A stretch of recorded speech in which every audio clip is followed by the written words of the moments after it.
The blizzard came out of nowhere, turning the Montana sky into a wall of white fury that made Thomas Lane question whether he would make it back to his ranch alive.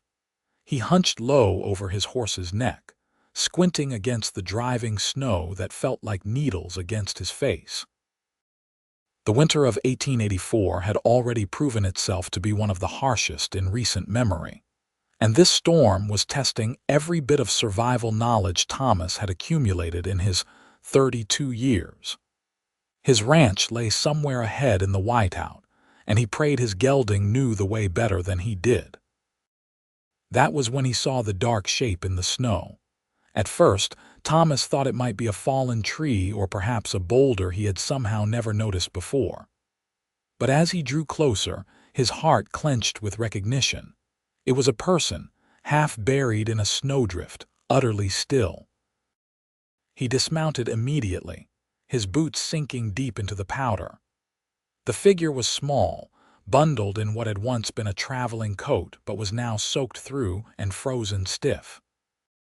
Thomas brushed away the snow from the person's face and found delicate features, pale as death, framed by dark hair that had escaped from its pins. A woman. Out here alone. She should not have survived this long. He pressed 2 fingers to her throat, searching for a pulse, and felt the faintest flutter against his frozen fingertips. She was alive, but barely. Thomas did not hesitate. He scooped her into his arms, surprised by how light she felt, and managed to drape her across his saddle. She did not stir, did not make a sound. He mounted behind her, holding her against his chest with one arm while guiding his horse with the other. The journey back to his ranch house took what felt like hours but was probably only 20 minutes.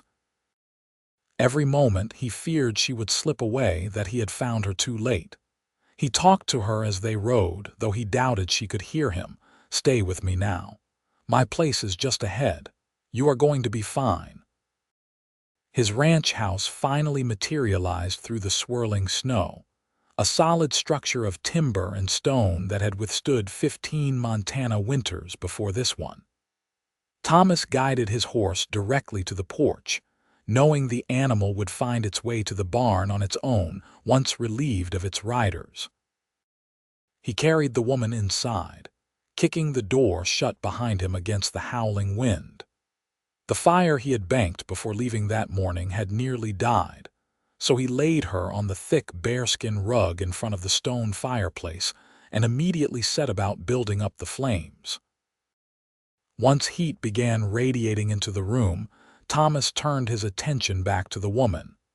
Her lips had a bluish tinge, and when he touched her hands, they felt like ice. He had seen frostbite before, had lost a finger to it himself years ago. If he did not warm her properly, she could lose much more than that. Working quickly but carefully, Thomas removed her frozen outer garments.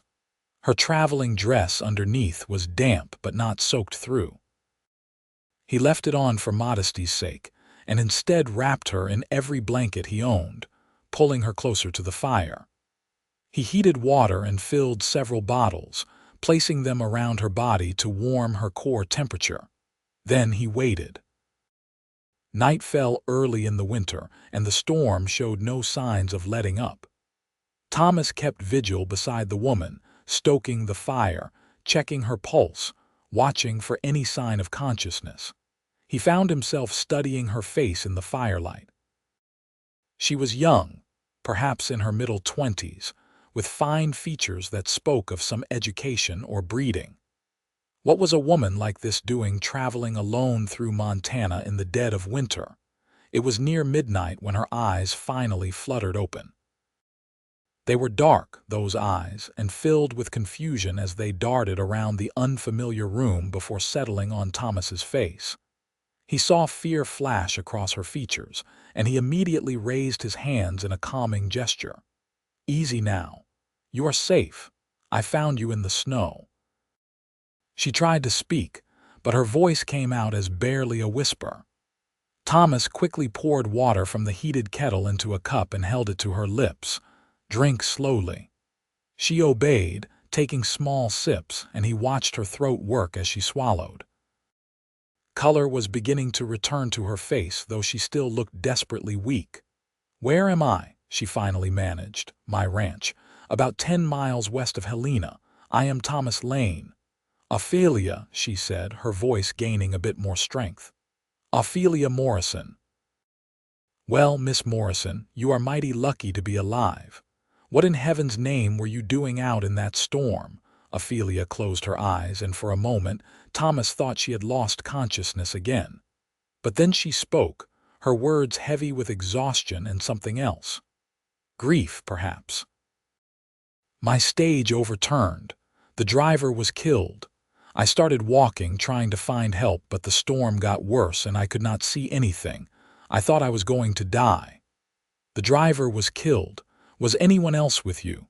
"No, just him and me. We were headed to Helena." Her eyes opened again, glistening with unshed tears. "Is he still out there?" Thomas nodded slowly. "The storm is too fierce to search now. Come morning, when it clears, I will go look for him and the stage." Ophelia turned her face away, and Thomas saw a tear slide down her cheek. "He had a family. He showed me a photograph of his wife and children." The room fell silent except for the crackle of the fire. Thomas found himself at a loss for words. Death was no stranger in Montana, but it never became easier to face. "You should rest," he finally said. "You have been through an ordeal." "Thank you," Ophelia whispered, "for saving my life."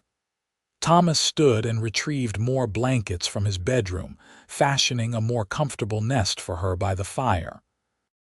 His ranch house was small by some standards, just 2 rooms and a loft, but it was well built and warm. He would give her his bed once she was strong enough to move, and he would take the loft. But for now, she needed to stay by the fire. As the night deepened, Thomas dozed in his chair, starting awake periodically to check on Ophelia. Each time he found her sleeping peacefully, her breathing steady and strong. Relief flooded through him every time he confirmed she was still alive. Dawn came late and gray. The storm had finally exhausted itself, leaving behind a world transformed by snow. Drifts reached halfway up the windows, and the landscape gleamed white under a clearing sky. Thomas prepared a simple breakfast of porridge and coffee. The smell must have woken Ophelia because she stirred, pushing herself up to sitting with visible effort. "How do you feel?" Thomas asked. "Like I have been trampled by a horse," she admitted, but there was a hint of humor in her voice that Thomas found encouraging. "But alive, thanks to you." He brought her a bowl of porridge and watched as she ate slowly. Her hands shook slightly, but she managed on her own. Thomas found himself oddly pleased by this show of independence. "I need to go look for the stage driver," Thomas said once she had finished eating. "Will you be all right here alone for a few hours?" Ophelia nodded. "Yes, I will stay by the fire." Thomas bundled himself in his warmest coat and ventured out into the transformed landscape. His horse had indeed made it to the barn and stood contentedly munching hay. Thomas saddled a different mount, a sturdy mare who handled snow well, and set out in the direction from which he had come the previous day. It took him more than an hour to find the overturned stage. It lay on its side in a ravine, half buried in snow. The horses that had been pulling it were gone, probably scattered by the storm. And there, frozen in the driver's seat, was the man who had been guiding Miss Morrison to Helena. Thomas said a prayer over the body and marked the location carefully in his mind. He would need to return with a sledge to retrieve the man for proper burial, but that would have to wait until the snow settled and the ground thawed enough to dig a grave. He searched the stage and found a leather valise and a small trunk, which he assumed belonged to Ophelia. He strapped both to his saddle and made his way back to the ranch. Ophelia was standing when he entered, leaning against the mantel for support but standing nonetheless.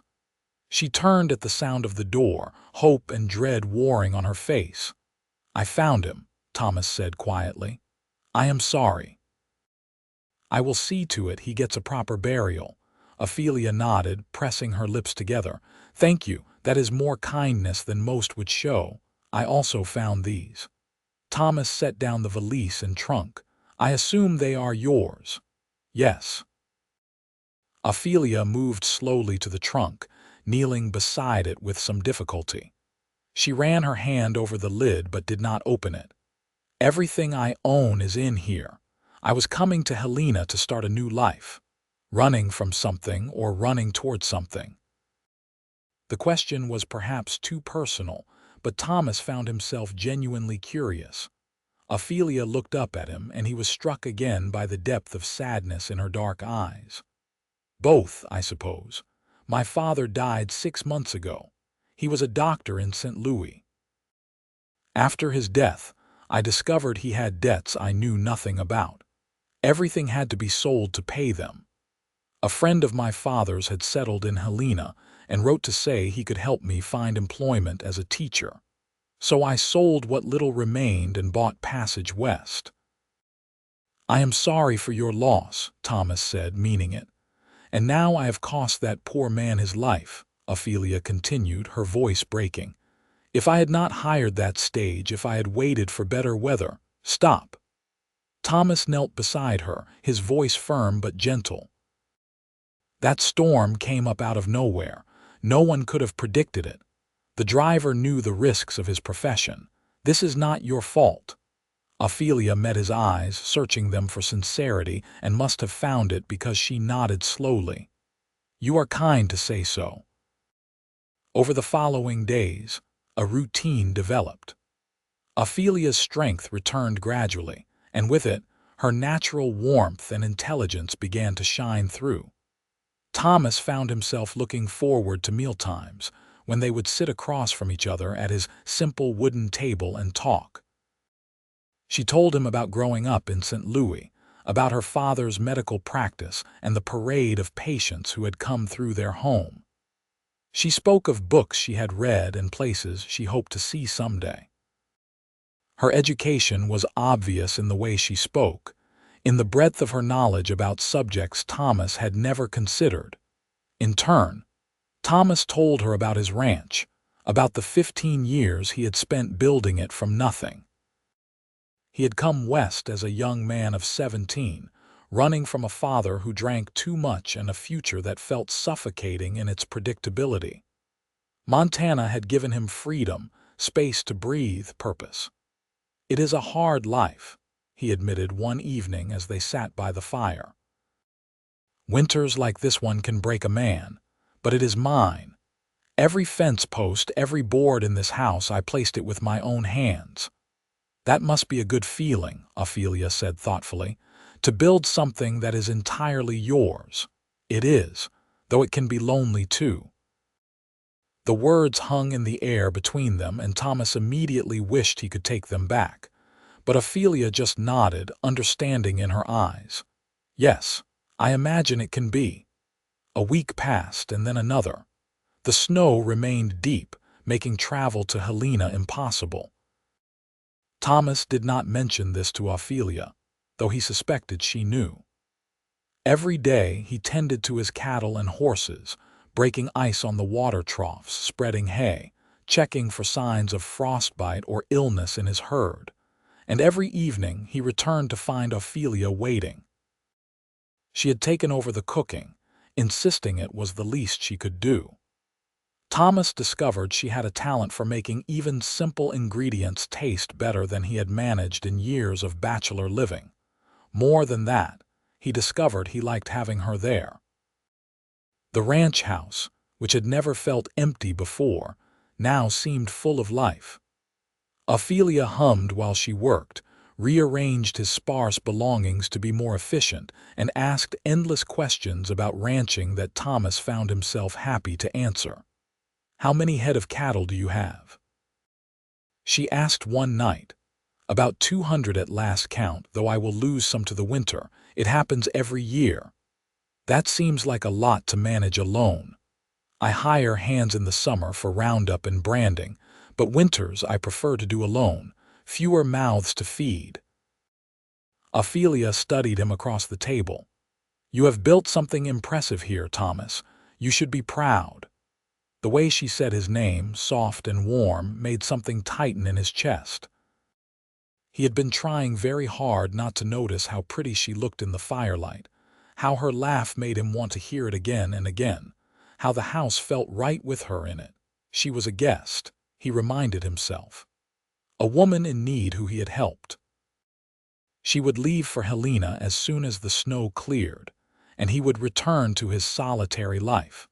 Except the thought of that made him feel hollow inside. February arrived with slightly warmer temperatures. The snow began to melt, creating treacherous mud that was somehow worse than the drifts had been.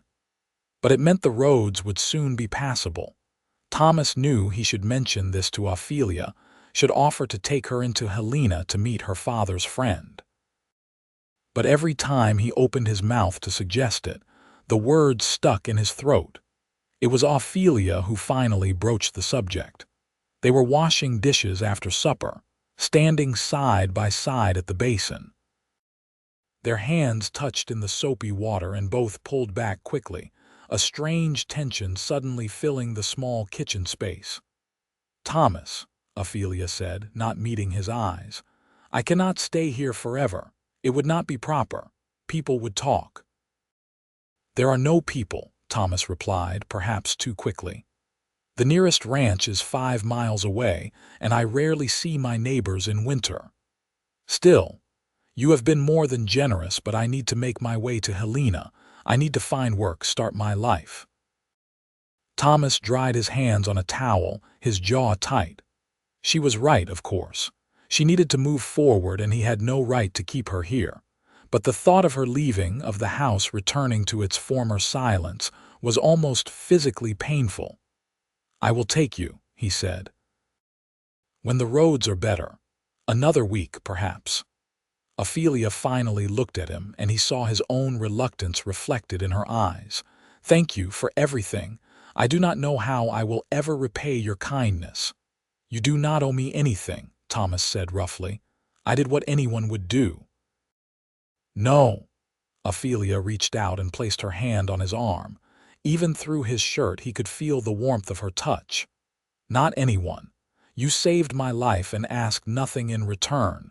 You have shared your home, your food. You have treated me with respect and kindness. That is not something anyone would do. That is something a good man does."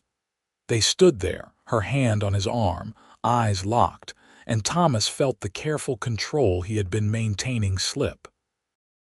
Before he could think better of it, before he could remember all the reasons this was a bad idea, he reached up and cupped her face in his palm. "Ophelia," he said, her name a question and a prayer. She leaned into his touch, her eyes fluttering closed.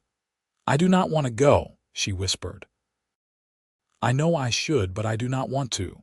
"Then stay." The words tumbled out of him. "Stay here, with me." Her eyes opened, searching his face. "Thomas, what are you saying?"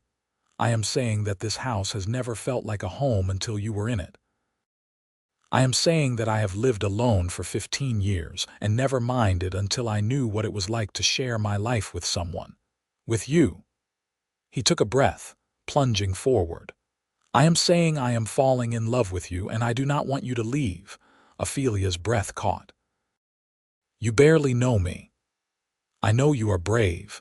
You survived being stranded in a blizzard. I know you are kind.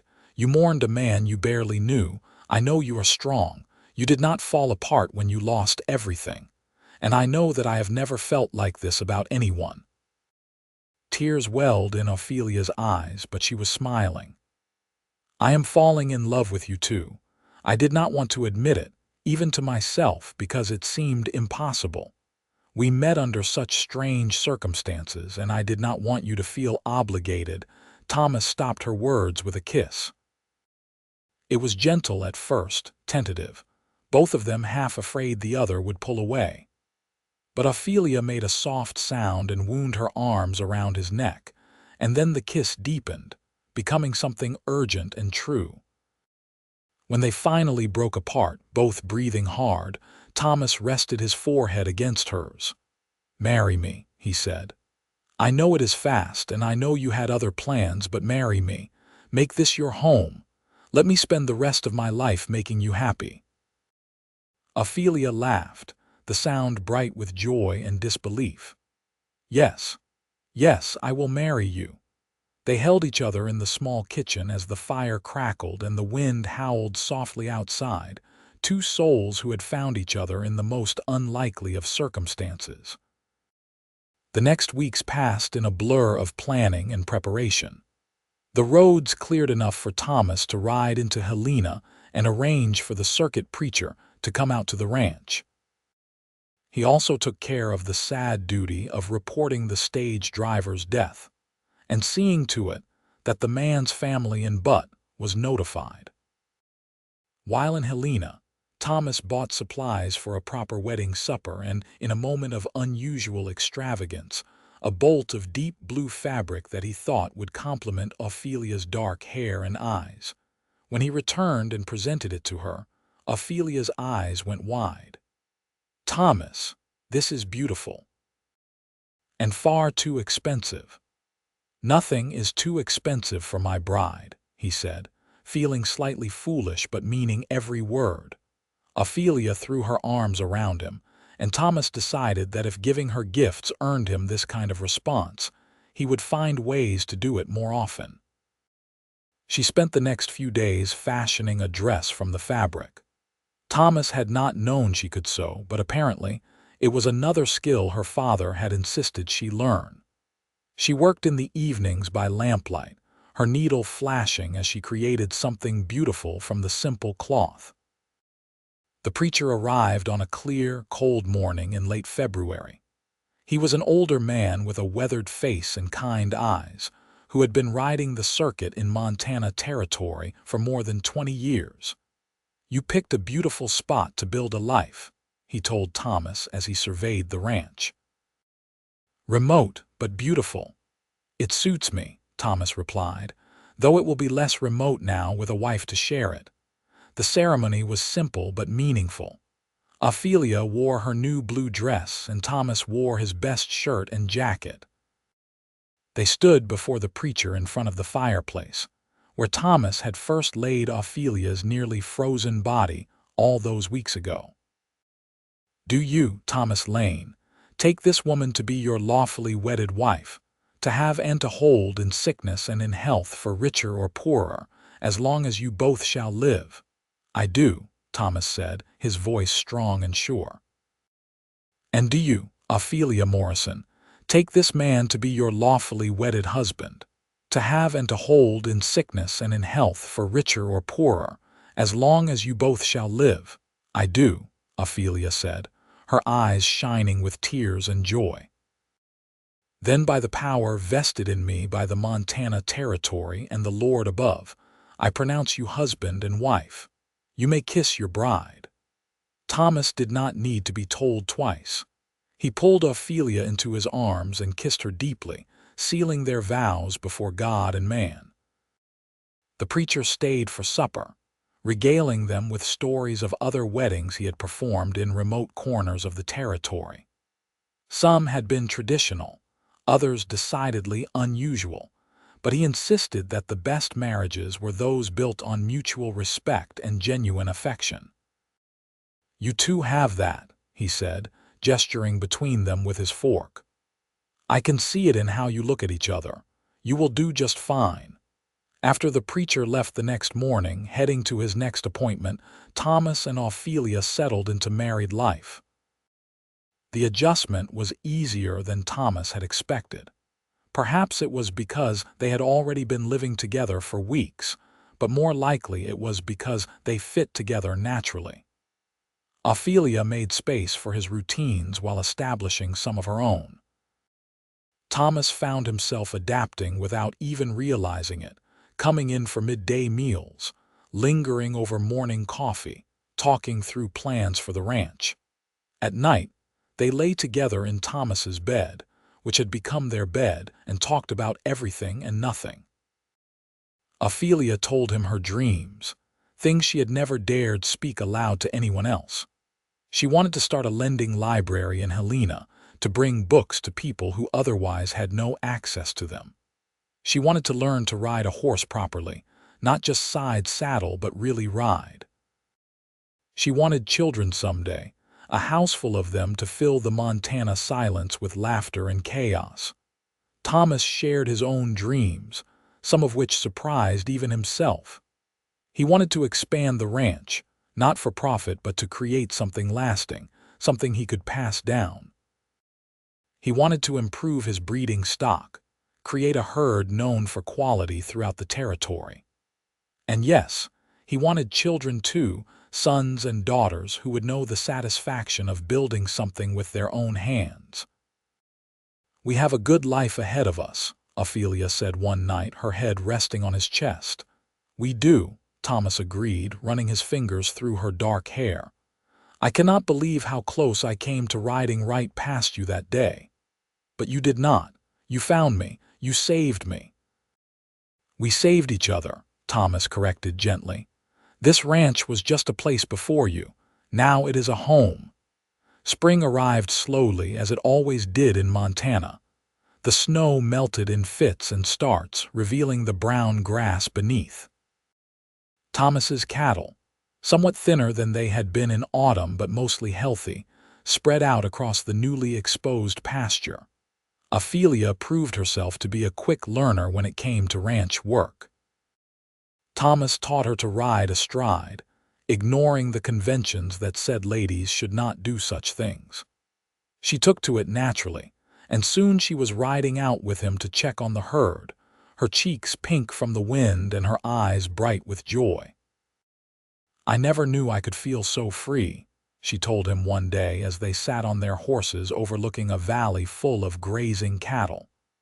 "In St. Louis, everything was so structured, so confined. Here there is space to breathe." Thomas understood exactly what she meant.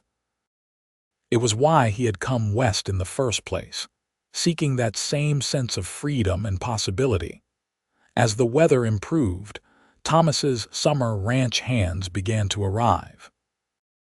There were 4 of them.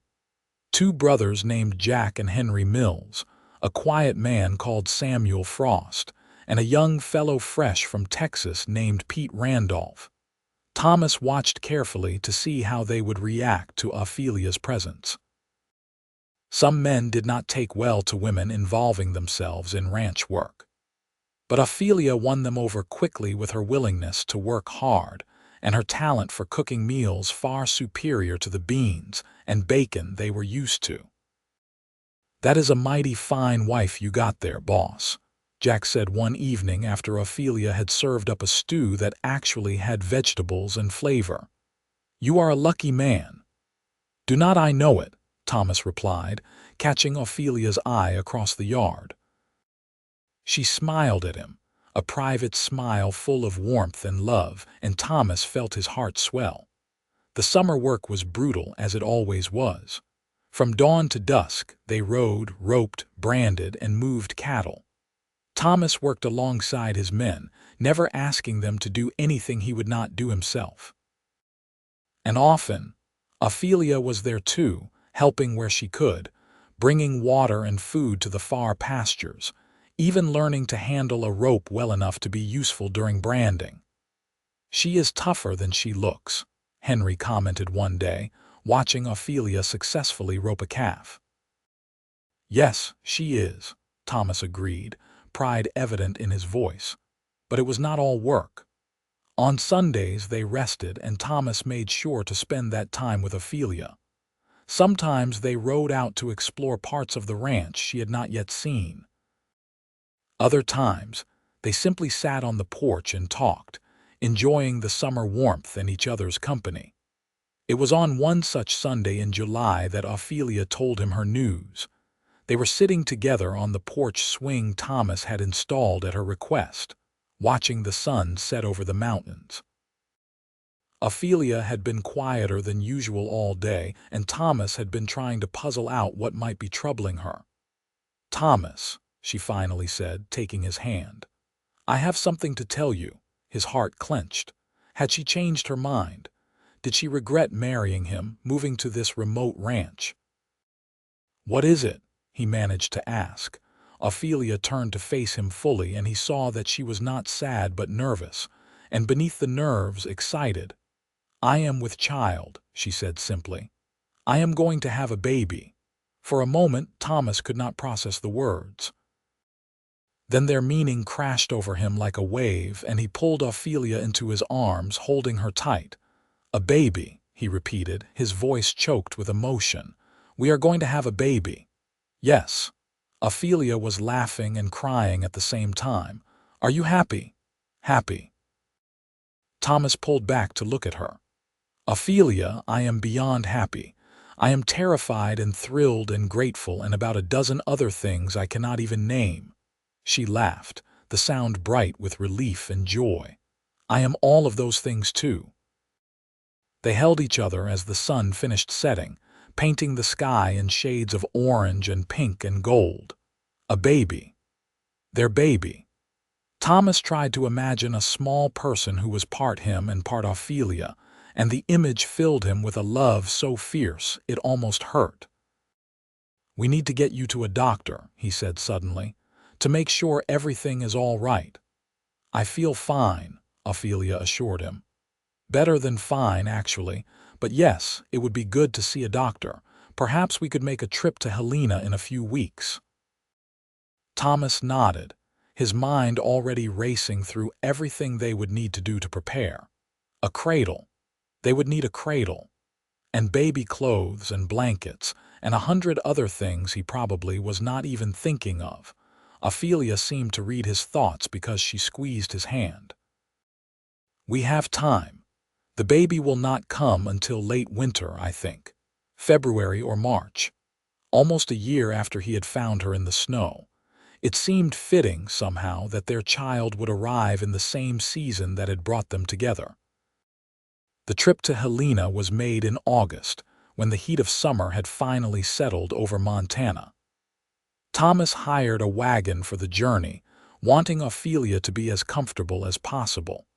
The ranch hands assured him they could manage the place for the few days he would be gone. Helena was a bustling town, full of miners seeking their fortunes and merchants eager to sell them supplies. Thomas had never cared much for the crowds and noise, but Ophelia's eyes lit up at the sight of the shops and people. The doctor Thomas found was a competent man in his 50s who examined Ophelia and declared her to be in excellent health. "The baby should arrive in early March, by my estimation," he said. "You are a lucky man, Mr. Lane. Your wife is strong and healthy. I see no reason to expect complications." Thomas felt some of the tension he had been carrying ease at those words. "Is there anything special she should be doing?" "Anything I should know," the doctor smiled. "Just take care of her. Make sure she eats well and gets plenty of rest. And do not let her overdo it as she gets further along. I have seen too many ranch wives try to work right up until labor, and it is not good for mother or child." Thomas nodded seriously, committing every word to memory. While in Helena, they took the opportunity to order supplies for the baby and to visit some of the shops Ophelia had been eyeing. Thomas insisted on buying her a new dress, and after some persuasion, she agreed. They also stopped by the office of the man who had promised Ophelia employment as a teacher, to let him know she would not be taking the position. Mr. William Hartley was a distinguished gentleman with graying hair and kind eyes. When Ophelia explained that she had married and would be staying on a ranch west of town, his face lit up with genuine pleasure. "My dear, I am so happy for you. I worried about you during those winter months when you never arrived. When I heard about the stage accident, I feared the worst." "I very nearly did not make it," Ophelia admitted. "But Thomas found me and saved my life, and somehow we fell in love." Mr. Hartley shook Thomas's hand warmly. "You take good care of her, young man."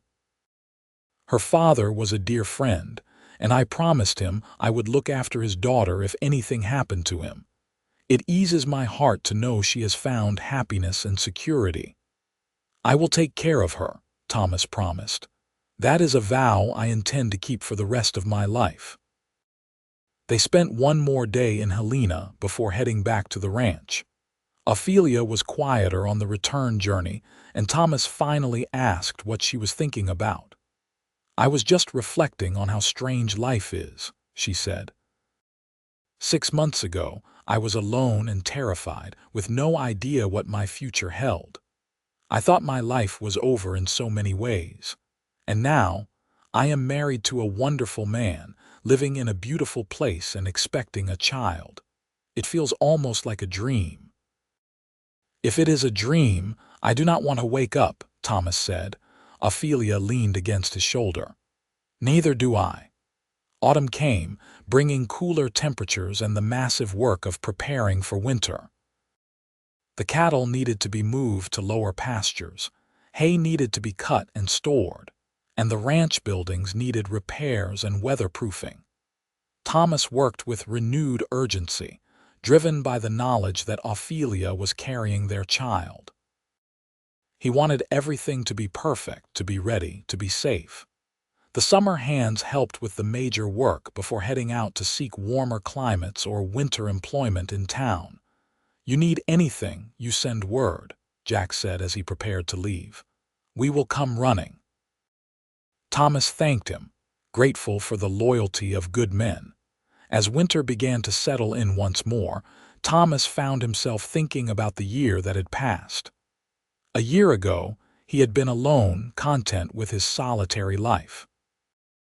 Now, he had a wife he loved more than he had known it was possible to love another person, and a child on the way. Ophelia grew rounder as the months passed. Thomas marveled at the changes in her body, at the way she glowed with health and happiness, despite the discomforts of pregnancy. He caught her sometimes with her hand resting on her swollen belly, a soft smile on her face, and he wondered what she was thinking about. "I am imagining what the baby will look like," she told him when he asked. "Whether we will have a son or a daughter, what their personality will be like." "I hope they have your intelligence," Thomas said. "I hope they have your strength," Ophelia countered, "and your kindness. I hope they have your courage. It takes courage to survive what you survived." Ophelia reached for his hand. "We survived it together. And we will raise this child together, with all the love we have to give." The first real snow came in December, and Thomas felt his protective instincts go into overdrive. He barely let Ophelia out of his sight, worried about her slipping on ice or overexerting herself. She tolerated his hovering with good humor, though she did occasionally have to remind him that she was pregnant, not fragile. "Women have been having babies since the beginning of time, Thomas. I will be fine." "I know. I just want to make sure." Christmas came, their first as a married couple. They celebrated quietly, just the two of them, exchanging small gifts and enjoying a special meal. Thomas had carved a small wooden horse for the baby, and Ophelia cried when he showed it to her. "It is perfect," she said, running her fingers over the smooth wood. "Our child is going to love it." "I hope so. I plan to make lots of toys and teach them to ride and show them every corner of this ranch." "Not until they are old enough," Ophelia said firmly, but she was smiling. As January turned to February, Ophelia grew more uncomfortable. Her belly was enormous now, and she moved slowly, her hand often pressed to her lower back. Thomas did everything he could to ease her discomfort, taking over all the household chores and insisting she rest as much as possible. "I am going to Helena to fetch the doctor," he announced one morning in early March. "It is too soon," Ophelia protested. "The baby could still be weeks away, or it could be days. I will not take the chance of you going into labor with no help here." Ophelia sighed but did not argue further.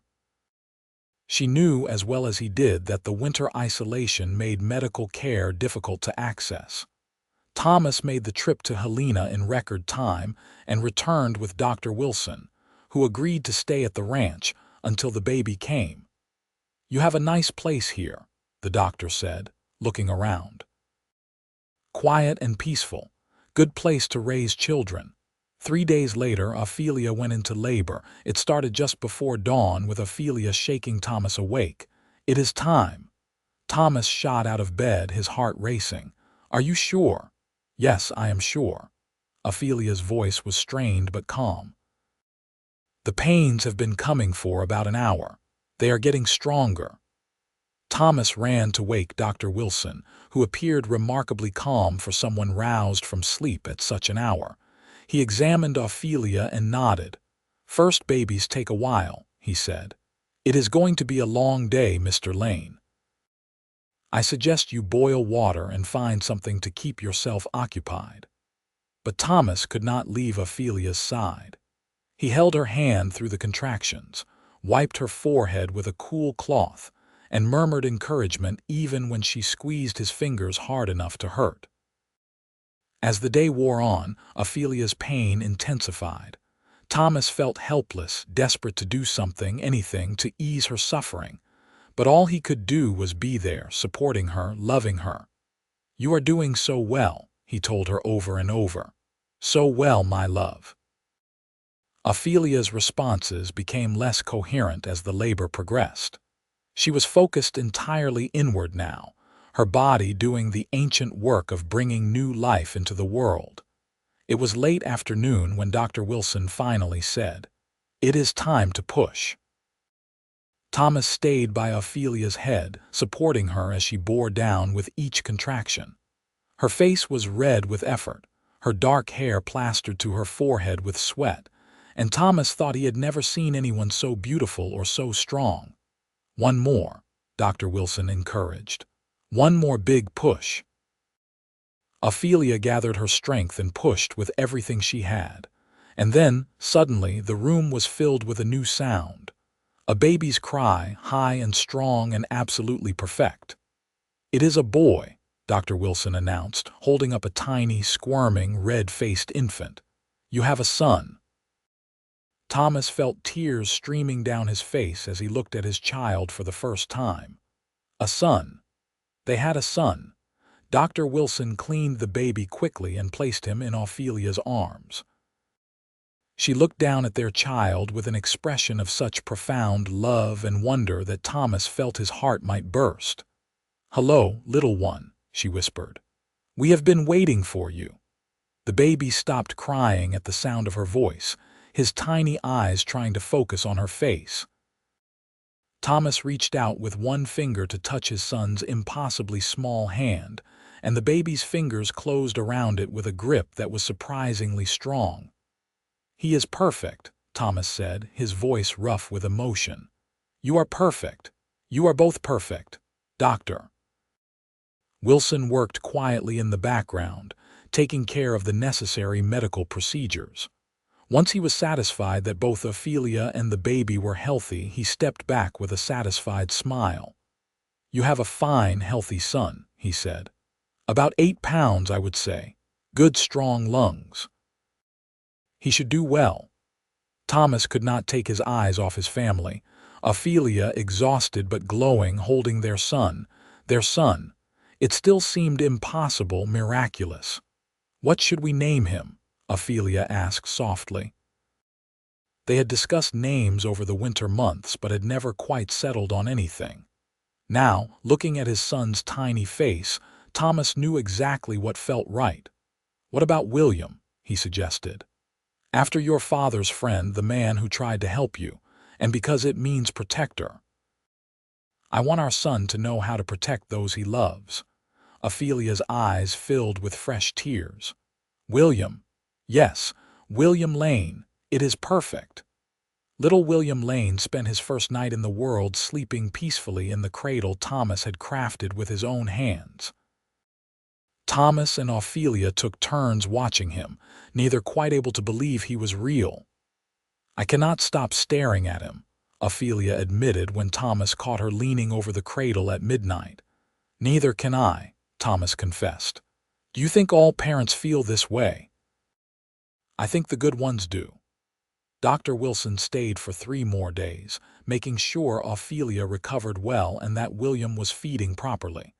When he finally prepared to leave, Thomas paid him generously and added extra for his time. "You take care of that family," Dr. Wilson said. "They are precious. They are everything," Thomas replied. The first weeks with William were exhausting and wonderful in equal measure. The baby seemed to have his days and nights confused, sleeping for long stretches during the day and waking every few hours at night. Ophelia bore it all with patience and grace, though Thomas could see the exhaustion in her eyes. He did everything he could to help. He changed diapers, walked the floor with William when the baby was fussy, and took over all the household chores so Ophelia could focus on feeding and caring for their son. "You are going to spoil me," Ophelia said one morning when Thomas brought her breakfast in bed. "Impossible," Thomas replied. "You gave me a son. There is nothing I can do that would be enough to repay that." As winter began to loosen its grip and spring approached once more, William grew and thrived. His eyes, which had been the dark blue of all newborns, began to shift to a warm brown like his mother's. His hair came in dark and soft, with just a hint of curl, and his personality began to emerge, curious, alert, quick to smile. Thomas found himself transformed by fatherhood. Work that had once consumed his thoughts now seemed secondary to spending time with his son. He carried William around the ranch in a sling Ophelia had fashioned, talking to the baby about everything they saw. "Those are cattle," he would say, pointing. "Someday you will help me take care of them, and that is the barn where we keep the horses. You will learn to ride before you can walk properly, if I have anything to say about it." Ophelia would laugh when she overheard these one-sided conversations, but her eyes were always soft with love. The summer hands returned in May, and there was much celebration over the new addition to the ranch. They all agreed that William was an exceptionally fine baby, and several admitted to being surprised at how natural Thomas seemed as a father. "Never thought I would see the day when old Thomas Lane was walking around with a baby strapped to his chest," Jack teased good-naturedly. "Shows what you know," Thomas replied, but he was smiling. "Being a father is the best thing I have ever done." As William's first birthday approached, Thomas and Ophelia reflected on the incredible journey that had brought them to this point. "2 years ago, I was dying in the snow," Ophelia said one evening as they watched William play with the wooden blocks Thomas had made. "And now look at us. Look at what we have built. You gave me everything," Thomas said, pulling her close. "A home, a family, a reason to wake up smiling every morning." "We gave each other everything," Ophelia corrected. "That is what love is supposed to do." They celebrated William's first birthday with a small party, inviting their closest neighbors and the ranch hands. It was a joyful day, full of laughter and good food, and the sight of William delightedly smashing his fist into a cake Ophelia had made. As Thomas looked around at the assembled friends and family, at his beautiful wife and his happy son, he felt a profound sense of gratitude. His life had not turned out at all the way he had expected when he first came to Montana. It had turned out so much better. The years that followed were full and rich. William grew from a baby into a toddler and then into a bright, energetic boy who loved nothing more than following his father around the ranch. Thomas taught him to ride when he was 4, and by the time William was 6, he was competent enough to help with simple ranch tasks. 2 years after William's birth, Ophelia gave them a daughter. They named her Grace, and she was everything her name suggested: graceful, gentle, with a sweet disposition that charmed everyone she met. Where William was bold and adventurous, Grace was thoughtful and careful. But the siblings adored each other, and Thomas loved watching them play together. "We are blessed," Ophelia said one evening as they sat on the porch, watching William teach Grace how to skip stones in the nearby creek. "We are," Thomas agreed, taking her hand.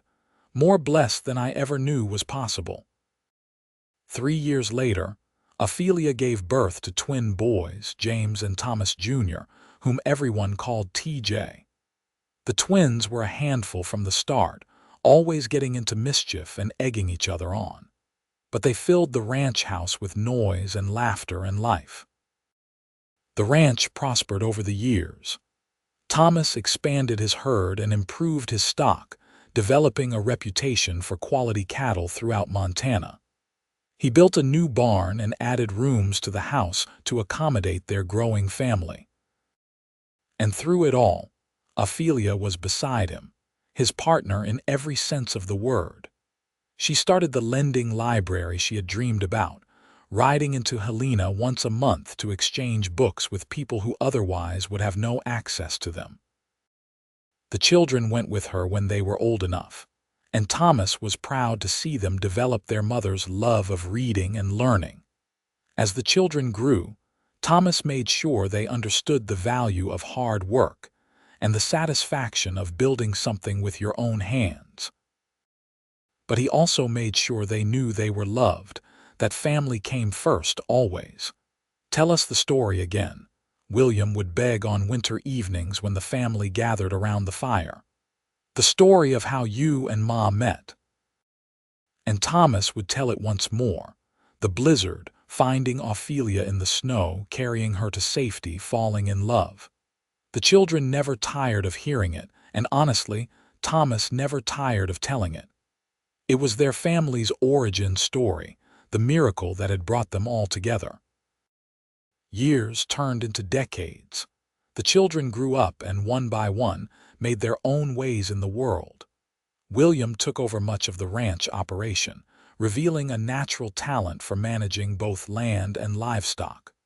Grace married a teacher from Helena and started her own family. The twins, inseparable as always, went into business together in town, though they visited the ranch often. Thomas and Ophelia grew older together, their hair turning gray, their hands becoming gnarled from years of hard work. But their love never dimmed. If anything, it grew stronger with each passing year, deepened by shared experiences and mutual respect. They became grandparents and then great-grandparents. The ranch house that had once seemed so empty when Thomas lived there alone now rang with the voices of multiple generations. Holidays brought everyone together, filling every room with family. On their 30th anniversary, Thomas and Ophelia took a rare moment alone, walking out to the spot where he had found her all those years ago. "I cannot believe it has been 30 years, Ophelia said, holding his hand. "It seems like yesterday and like a lifetime ago all at once." "Best 30 years of my life," Thomas said. "I thank God every day that I decided to ride out in that storm, that I found you." "We found each other," Ophelia said, as she always did, "and we built something beautiful together. A family, a legacy." Thomas pulled her close, and they stood together in the Montana wind, two people who had been given a second chance at life and had made the most of every moment. As the sun began to set, painting the sky in brilliant shades of orange and pink, Thomas thought about the young man he had been when he first came to Montana, running from a life that felt too small. He had come seeking freedom and space and had found so much more. He had found purpose. He had found love. He had found home. "I love you," he told Ophelia, the words as true now as they had been the first time he spoke them. "I love you too," she replied, "always and forever." They walked back to the house together where their family waited, where laughter and warmth and love filled every corner, where generations would continue to gather, telling the story of the rancher who found a woman stranded in the snow and carried her inside, and how she never left his side. It was a good story, Thomas reflected. But more than that, it was a good life. The best life. And as he looked around the table at dinner that night, at his children and grandchildren and great-grandchildren, at Ophelia sitting beside him with that smile that still made his heart skip after all these years, Thomas knew he was the luckiest man in Montana. The ranch continued to thrive under William's management, and Thomas took great satisfaction in watching his son make improvements and innovations that he himself had never thought of. William had Ophelia's intelligence combined with Thomas's practical knowledge, a powerful combination that served the ranch well. Grace's children visited often, and Thomas delighted in teaching them about ranch life, just as he had taught their mother. The twins, despite living in town, always made sure their own families knew where they had come from and understood the value of the land and the work that had built their family's prosperity. As Thomas entered his 70s, he finally began to slow down. His body, which had served him so well for so long, started to remind him that he was mortal. But Ophelia was there, as she had always been, helping him adjust to a slower pace of life. They spent their days together, sometimes sitting on the porch in comfortable silence, sometimes talking about memories and dreams. Ophelia's health remained good, for which Thomas was profoundly grateful. He could not imagine his life without her and did not want to try. "You have any regrets?" Ophelia asked him one day. Thomas thought about it carefully before answering. "No, not a single one. Every choice I made led me to you, to our family, to this life. How could I regret any of it?" "I feel the same way," Ophelia said softly. "Even the hard parts, the losses and struggles, they all had meaning because we faced them together." On their 40th anniversary, the family threw a huge celebration. Children, grandchildren, great-grandchildren, and friends from all over Montana came to honor Thomas and Ophelia. The ranch had never seen so many people at once, and Thomas felt overwhelmed by the evidence of the life they had built. William stood up to make a speech, and Thomas felt his eyes mist over as his son spoke about the example his parents had set, about the love and dedication they had shown not just to each other, but to everyone around them. "My father found my mother in the snow 40 years ago," William said, his voice carrying across the gathered crowd.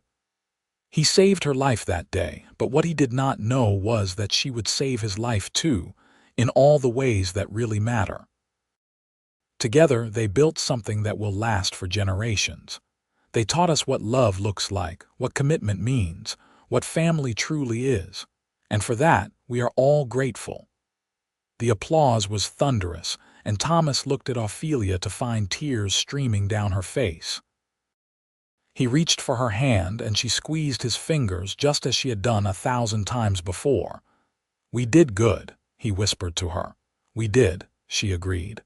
"We really did." As Thomas approached his 80th birthday, he knew his time was growing short. His body was failing in ways that could not be ignored, but he faced the approaching end with peace in his heart. He had lived a full life, a good life, surrounded by love. Ophelia, remarkably, remained strong and healthy. Thomas worried about leaving her alone, but she assured him she would be fine. "I will have our children and grandchildren," she said, "and I will have all our memories. You will never really leave me, Thomas. You will be with me always." On a clear spring morning, much like the one when William had been born, Thomas Lane passed away peacefully in his sleep. Ophelia was beside him, holding his hand, just as she had been for 43 years of marriage. The funeral was attended by what seemed like half of Montana. People came from miles around to pay their respects to a man who had been known for his integrity, his hard work, and his devotion to his family. Ophelia stood straight and tall as they laid Thomas to rest on a hill overlooking the ranch he had built. She did not cry, not then. She had cried all her tears in private in the days after his passing. Now she wanted to be strong for their children and grandchildren, to show them that even in grief, there was dignity and grace. After everyone had left, Ophelia returned to the gravesite alone. She sat on the grass beside Thomas's grave and talked to him, as she had talked to him every day of their marriage. "You gave me a beautiful life," she said. "When I thought I had lost everything, you showed me that I could have more than I ever dreamed. Thank you for finding me in that snow. Thank you for loving me. Thank you for 43 wonderful years." Ophelia lived for another 7 years after Thomas's death. She remained on the ranch, refusing all suggestions that she move to town to be closer to Grace or the twins. The ranch was her home, filled with memories of Thomas and their life together. She would not leave it. She spent her days reading, writing letters to her vast network of family and friends, and welcoming the constant stream of visitors who came to see her. She told stories of Thomas to the great-great-grandchildren who had never known him, making sure his memory stayed alive. On what would have been their 50th anniversary, Ophelia asked William to take her to the spot where Thomas had found her all those years ago. It was a warm day in late winter, the snow mostly melted, the first hints of spring in the air. "Right here," she said, pointing to a spot near a large boulder. "This is where I fell. I remember looking up at the sky and thinking I was going to die. And then your father appeared, like an answer to a prayer I had not even known how to pray." "He talked about that day often," William said. "He said it was the day his real life began." Ophelia smiled. "Mine too." A week later, Ophelia passed away peacefully in her sleep, just as Thomas had. The family buried her beside him on the hill overlooking the ranch, and if anyone noticed that she had a smile on her face, they understood. She was with Thomas again. The ranch remained in the Lane family for generations, each one adding their own chapter to the story that had begun with a rancher finding a woman stranded in the snow. The house was expanded and modernized over the years, but the original structure, the rooms where Thomas and Ophelia had lived and loved and raised their children, were preserved. And on winter evenings, when the snow fell soft and thick over the Montana landscape, if you listened carefully, you could almost hear the echo of laughter and love that had once filled those rooms.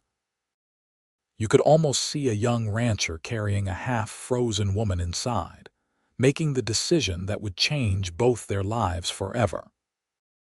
It was a love story for the ages, the kind that people told and retold, adding their own flourishes but never quite capturing the simple, profound truth at its heart. That sometimes the greatest adventures begin with an act of kindness. That love can bloom in the most unlikely circumstances.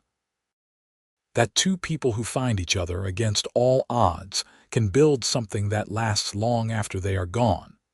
Thomas and Ophelia Lane had found each other in a blizzard, in the wild and unforgiving landscape of Montana Territory.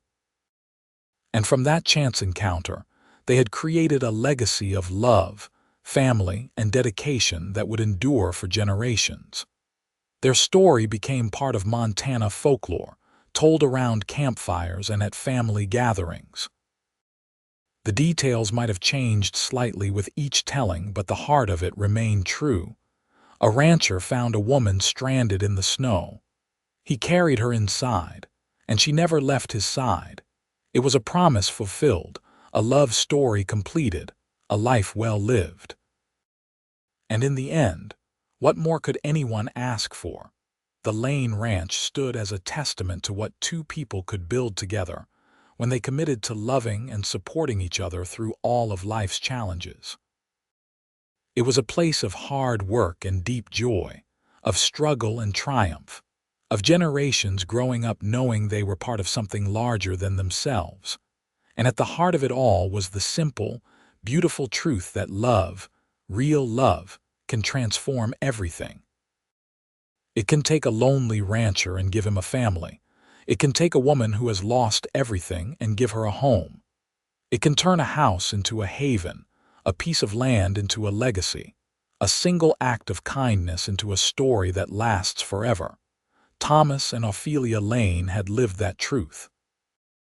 They had shown their children and grandchildren what it meant to love fully, to commit completely, to build something that would outlast them. And in doing so, they had created something far more valuable than any amount of land or cattle or gold. They had created a love story that would be remembered and cherished for generations to come. A reminder that even in the harshest winters, even in the most difficult circumstances, love could not just survive but thrive and grow and become something magnificent. And so, the story of the rancher who found a woman stranded in the snow lived on, passed down through the Lane family and beyond, a testament to the enduring power of love, kindness, and the simple human need to care for one another. It was a story that began with a blizzard and ended with a legacy that would never be forgotten.